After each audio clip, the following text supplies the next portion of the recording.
much, Alessandro. I'll now move to the second speaker of the panel, Majda Robić. Please take the floor.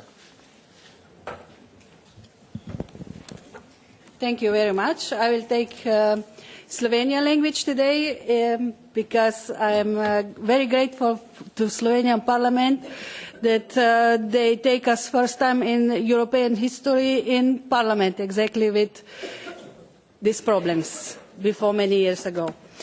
Thank you very much. Women of World Hemp Congress. On behalf of the World Hemp Congress team, I would like to say hello and also present our common views, our common issues, as well as proposed solutions for the hemp market. First of all, I'd like to thank the organizer of today's conference, in particular the European Parliament, which has opened its doors to new suggestions and solutions in the field of medicinal use of cannabis. Producers and distributors of registered products are facing very difficult market conditions in the EU and elsewhere. Our biggest competition is the black market, and in establishing a legal market, we're facing obstacles because of unregulated legislation and burdensome and hard to understand bureaucracy.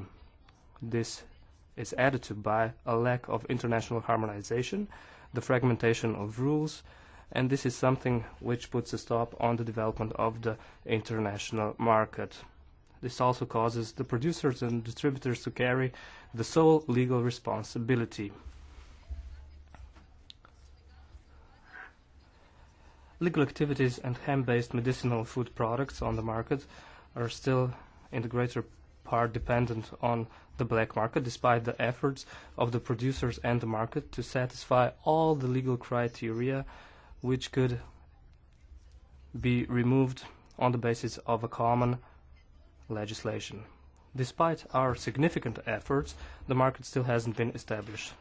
The producers have developed medicinal products on the basis of new technologies and know-how aimed at advanced treatment.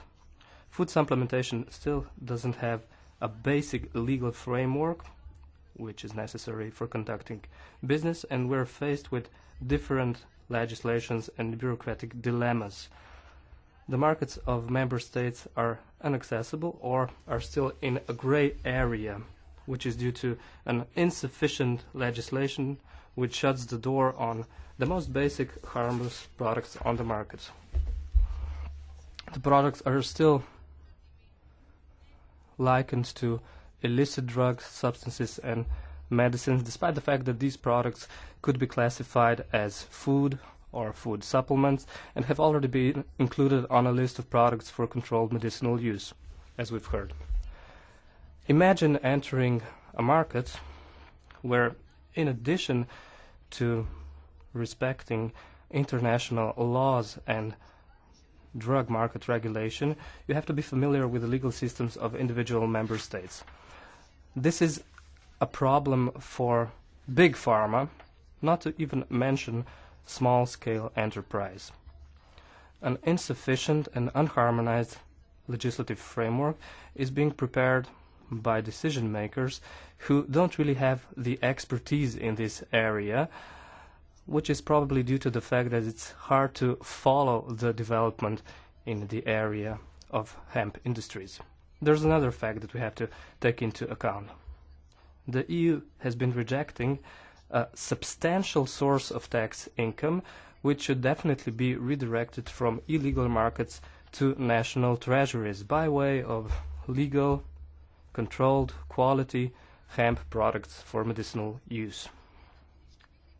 The EU has also ignored the many possibilities to boost employment brought on by these activities. This could be supported by pharmaceutical development, foreign investment, and development capital. This is an exceptional sector which has been moving local knowledge to third member states. There are no minimal EU standards which could enable an uninhibited production, processing, and the establishing of a market, and would also ensure an access to this economy sector, which would be good for consumers, in this case patients. On the other hand, the uncontrolled market has been growing without any regulation and has been falling out of the scope of control. The biggest competition is actually causing harmful consequences for patients, which are left to their own devices when facing their disease, and also have to face the pressures of the more and more repressive authorities, which have been putting them on the same level as criminals and have been treated by the courts as drug dealers. They're still shouldering the same consequences in terms of penalties, which is unacceptable from the viewpoint of human rights. We also have to mention the virtual online market, which causes additional complications on the international modern marketplace. This is due to the fact that there are no clear rules here. The promotion and market are simply disabled in most cases, even when a product has already found its way to the shopping aisles.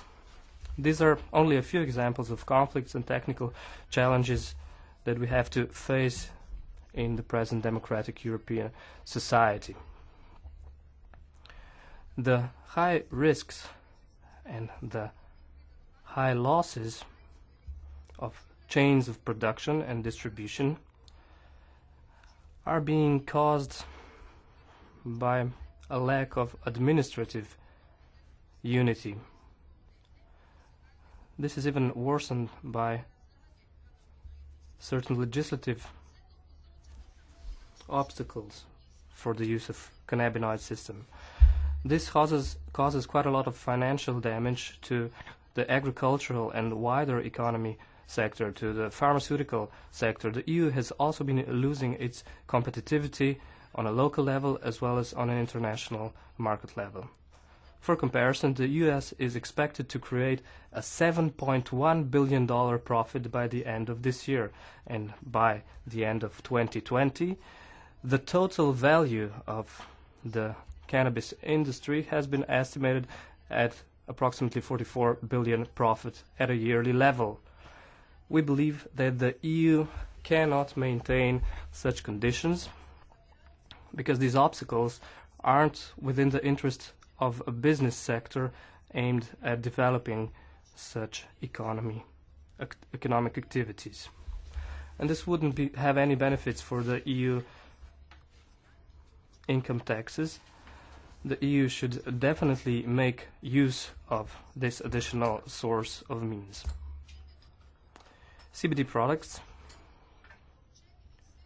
even when following recommended instructions, still have to face certain additional restriction due to documentation, even when they've already been registered as simple food supplements. I think most of us can agree that an immediate regulation of this area is necessary. This would enable us to help severely ill persons as well as those who need food supplements as a healthy addition to their daily diet. The deficits occurred can also lead to many modern illnesses. A simplified, clear and harmonized market rules would accelerate the European economy. This would also enable an establishment of minimal market criteria and possibilities by creating a high-quality, competitive, connected, safe and regulated market for local and foreign investments. This would be good for a development and a simplification of the market, which would also foster a better place to access products for the users. By establishing a common EU market, we'll have a clear overview of this activity. Clearly established rules can protect the consumer as well as the producer.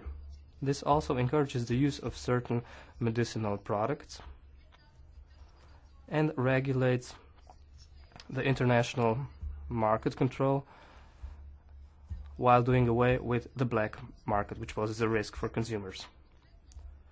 One of the most important things for a successful EU economy is directly linked to encouraging the production of industrial hemp products, which would include a broadening of the scope of acceptable varieties and the raising of THC levels to at least 0.3%. On the basis of the presented facts, and many others, I would like to call for an initiative by the European Parliament to establish a common market policy and minimal standards for hemp products in the food and medicine sectors.